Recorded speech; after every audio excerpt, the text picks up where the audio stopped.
There was a young girl, savvy to the seas and head of a band of pirates. Her name was Tetra. She was pretty, brash, and brave. Tetra and her pirates set out to explore the vast and unfamiliar seas. One day, on a stop at an island, Tetra met a young boy dressed in green. After a series of strange events, the two began traveling together. They found old ruins and a light enveloped Tetra. At once, she transformed into a beautiful princess. Her lineage traced back to an ancient, ruined kingdom. She was Princess Zelda of the Kingdom of Hyrule. Just then, a huge and ominous king appeared. He carried Princess Zelda away. The evil king sought the secret power passed down to the Hyrulean princess. He schemed to take the power and use it himself. The boy chased after him, determined to save the princess. The boy crossed seas and mountains. The journey was perilous. He slayed evil monsters and used their power to become a true hero. After long and hard adventuring, he defeated the evil king, and beautiful Princess Zelda was rescued at last. Later, the two set out with the brave pirate crew in search of new lands. Thus are the events of The Wind Waker as written by Nico. As Link, Tetra, and her band of pirates are on their expedition for a new continent to rebuild the flooded kingdom of Hyrule, they encounter the ghost ship. Tetra arrogantly boards, not knowing it was cursed but with a dark magic by a demon known as Bellum, and as Link attempts to hop on and rescue the petrified Tetra, he is washed into an adventure that becomes the game Phantom Hourglass. With the help of a fairy named Sela, a treasure hunter known as Linebeck, and his boat, Link was able to rescue Tetra and revive the Ocean King. Afterwards, Tetra and Link wake up on the ghost ship again and they are reunited with the pirate crew, only to learn that Link's entire journey had somehow only occurred within the span of 10 minutes. Although confused with this dilemma, this did not stop our new heroes, as they soon discovered a new land which became known as New Hyrule. When they discovered it, Tetra, Link, and the pirates quickly learned it was already inhabited, mostly by the Locomos, a people who watch over the regions of the land and serve the spirits of good.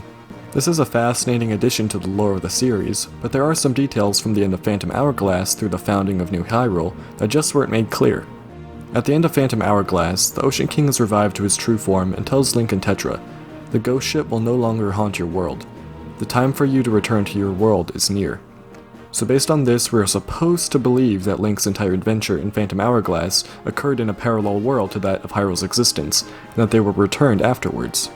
However, as I said before, there are some discrepancies, so would it be possible that Phantom Hourglass doesn't take place in a parallel world to Spirit Tracks as we're led to believe?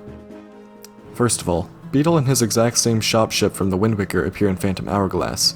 If the world of the Ocean King was actually a parallel world to Hyrule, how would Beetle travel back and forth between them? Okay, fine, Beetle is a side character who really only exists for gameplay, not the lore, so we can overlook that minor plot hole, but there is Linebeck. As far as we know, he is originally from the world of the Ocean King, yet at the end of Phantom Hourglass, Linebeck also supposedly is sent back to the flooded world of Hyrule, or whatever we want to call our normal Zelda world. Link sees the SS Linebeck cruising away from the pirate ship in the final cutscene, and we know he settles in New Hyrule since his grave can be found in Spirit Tracks, as well as his descendant, Linebeck III. This leads me to wonder why the Ocean King would send Linebeck with Link and Tetra if he wasn't from their world. This did make me consider the possibility that New Hyrule and the world of the Ocean King were actually just separate regions of the same world. However, there are plenty of counter-arguments to this idea. The Anuki tribe are a race that only appears in Phantom Hourglass and Spirit Tracks. They are very set in their own ways, known to be quite stubborn, and butt heads with each other quite often. In Phantom Hourglass, the chief even confirms that the Anuki had lived on the Isle of Frost for countless generations. If New Hyrule was in the same world as the Ocean King, that would mean the Anuki, or at least a good portion of them, would have needed to migrate to the northwestern region of New Hyrule. For our people who are so resistant to changing their customs and the fact that they don't have their own boats, I find the odds of them being able to migrate to New Hyrule very unlikely. Linebeck is also the only character in Phantom Hourglass to have a steamboat. Actually, he's the only one to have a boat with any kind of engine or motor for that matter. All of the others use sails, or if you're Beetle, you use your psychic energy to propel your barge, but anyways. Point is, how would Linebeck be the only person in this world of the Ocean King to have this kind of technology far more advanced than any others in the area? The only answer I can think of that makes sense is that he isn't from that world. He must have come from somewhere else. If we think about it, what is the only game other than Breath of the Wild that has vehicles with engines? Of course, Spirit Tracks. This leads to the idea that Linebeck could actually be a treasure hunter from the land that became New Hyrule. It just seems to align. This land is the only other one we know about that already has advanced technology such as trains. I don't see where else the only other steamboat out there in the world of the Ocean King could have come from. This would also perfectly explain why Linebeck was also sent back with Link and Tetra.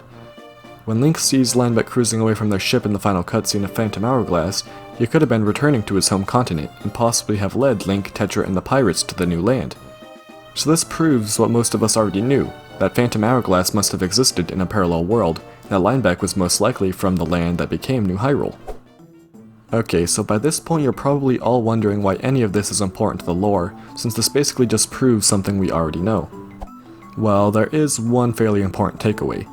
The civilization that inhabited New Hyrule prior to the new establishment already had technology such as steamboats and trains for quite some time, while the Great Sea above the Old Hyrule never had such technology.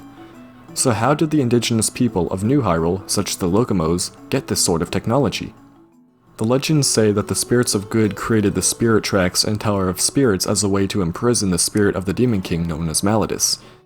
It's also important to note that the very beginning of the tale references the first settlers of the land that were present shortly before the war against Maladus originally occurred. The term settler is an interesting word to use here because by definition a settler is a person or group who goes to live in a new country or region. This would imply that the first settlers, or the indigenous people of this land, were not living there since the creation of the world. They must have migrated at some point in history.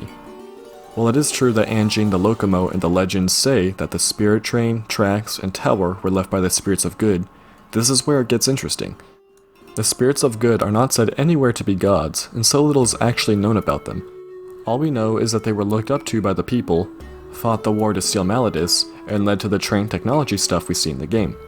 If the spirits of good truly were guardian spirits of the land, similar to the spirits from Twilight Princess, wouldn't it seem very odd that they used both magic and technology to defeat and seal Maladus? Traditionally, the other seals in the series utilize Hylia's light force or magic used by the Seven Sages to contain the very powerful demons such as Demise and Ganon. However, this one is different. Anjing states what keeps Maladus imprisoned is an energy that flows between the tower and the 4 temples that surround it. This energy is revealed to be Force, and if you have watched all my episodes on the Force in the Zelda series, you should be very familiar with all of this. Each of the 4 temples contains a mechanism which appears to harness the power of a large Force gem. These structures are used to turn Force gems into self-sustaining energy supplies, and essentially serve as power generators for the seal within the Tower of Spirits. If these structures in the temples are like power supplies, then that would make the spirit tracks like wires in a circuit. They power the main consumer, the Tower of Spirits, but also branch off to perform other side functions just like circuits, such as creating warp portals. Like I said previously, it seems very strange that if the spirits of good were actually guardian spirits, they would actually need to use technology and manipulate ordinary force instead of using their own immense amounts of force to defeat Maladus. So is it possible they aren't actually spirits, rather people or beings who have technological prowess and a thorough knowledge of the Force? If you've enjoyed this video so far, please take a moment to leave a like and subscribe to the channel. Here on Zeldom, I provide Zelda theories as well as analysis on the lore, so if you're interested, be sure to enable notifications so you'll know whenever I upload more videos like this one. If the spirits of good truly are just people or some beings with technological prowess and a deep understanding of the Force, then who are they and where did they come from? Because of the ambiguity of the topic, we may not be able to tell for sure, but I did find a couple clues that link the spirits of good and or New Hyrule to the original Hyrule. Upon inspection, each of the pedestals in the temple which harness the power of the Force gems form a large wing crest. This wing crest is known as the Crest of Hylia from Skyward Sword, and becomes the Crest of Hyrule, which is exactly the same, but with the Triforce above it, just like the Force gem in these pedestals. This direct reference to Hyrule should not be overlooked. This could potentially imply that in ancient history, some people from Hyrule eventually settled in this land and replicated some of their sacred symbolism from Hyrule. However, since they didn't have the Triforce, Light Force, or any other powerful being's force to protect themselves from demons, they constructed these temples to draw force from the regions to fulfill that purpose. If you have watched my Force series, I've shown you that the use of magic in the Zelda series comes from being able to control force at a limited capacity. There aren't too many groups of people in the franchise that have learned to use magic, aka manipulate force, so what groups of people are known to be adept with magic and have technological prowess that we can point fingers at? Well, of course, the Sheikah. Impa from Skyward Sword is able to use magic and uses it to create a shield to protect herself and Zelda from Girahim. In Ocarina of Time, Kakariko Village was historically a Sheikah village, and it's heavily implied that the creator of the Lens of Truth and creators of the Shadow Temple were also Sheikah, both clearly showing the use of this magic. Finally, in Breath of the Wild, the Sheikah came out of their shadows of Hyrule and publicly developed unbelievable technology such as the Guardians, Sheikah Slate, Shrine of Resurrection, and so forth. Well, okay, these line up, but why would they leave Hyrule and somehow have ended up in New Hyrule, centuries or even millennia before New Hyrule was founded? Well, there was the Great Flood. As we saw in Wind Waker, all of Hyrule was forced to retreat to the mountains as the world flooded. The peaks of what were mountains now became small islands that the people had to live on. These islands also are not very large, so there clearly could not have been enough space for everyone to live peacefully. The Sheikah don't make any appearances at all in the adult timeline. However, it seems very unlikely that they would have died off. They served the royal family who were warned about the flood, so the Sheikah may have been involved in the royal family's plan to preserve the Triforce and Hyrule's most sacred relics. As the King of Hyrule watched over the Master Sword, and the Queen split the Triforce of Wisdom for her descendants to pass down, there was still one sacred entity left unaccounted for, the Bow of Light. In Spirit Tracks, Link obtains the Bow of Light from the Sand Temple.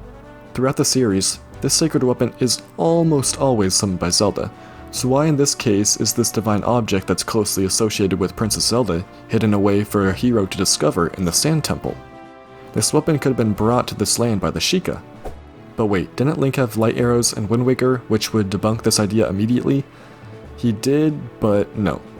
Light arrows can actually be used without the Bow of Light as observed in Ocarina of Time, Majora's Mask, and Wind Waker.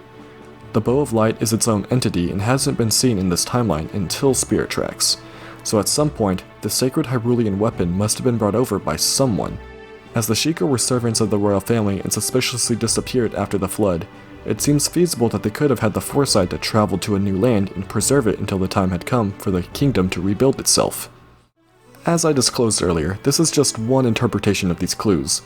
We could also say that 4 of the sages could have come to this land, which would explain the wing crest symbolism, knowledge of how to manipulate force, and possibly even explain the Bow of Light, but that would still leave the technology aspect unexplained. I'm aware this theory is a bit of a stretch, but it's intended to be more of a thought experiment where we think about the continuity between Spirit Tracks and the previous 2 games in the timeline. What are your thoughts? Do you think the Sheikah or some other group from Hyrule could have traveled straight to New Hyrule immediately following the Great Flood? I'd love to hear your thoughts down in the comments. This video was requested by my Royal Advisor and Zeldom Nobility members. Thank you so much for your support. If anyone else is interested in participating in these bi-monthly video requests, tap that join button on the channel's homepage for the details. Thank you all so much for watching. Zeldom out.